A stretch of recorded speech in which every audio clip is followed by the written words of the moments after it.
दोन 6 धावा आहे तिथे. हो यावेळेला फुल टॉस होता, टर्न केलाय, बॅटची कडा घेऊन चेंडू जातोय, वेगाने चेंडू थांबणार नाहीये, जातोय सीमारेषेच्या बाहेर. हा एक ग्लान्स म्हणू शकतो आपण, मांडीच्या जवळून ग्लान्स झाला तो. धावसंख्या 10 वर.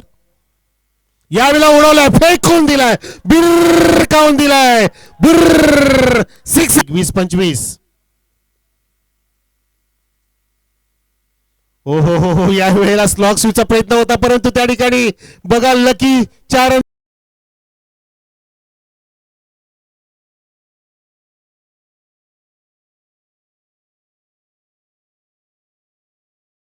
पॉवरफुल आहे, सक्सेसफुल आहे, डिलाइटफुल आहे, चेंडू मैदानाच्या बाहेर गुल आहे, षटकार. पुन्हा एकदा बॅट आणि बॉलचा संगम झालाय. आकाशाला गवसणी घालतोय, मुंगीला घेऊन आताशी चेंडू उडाला आकाशी, षटकार.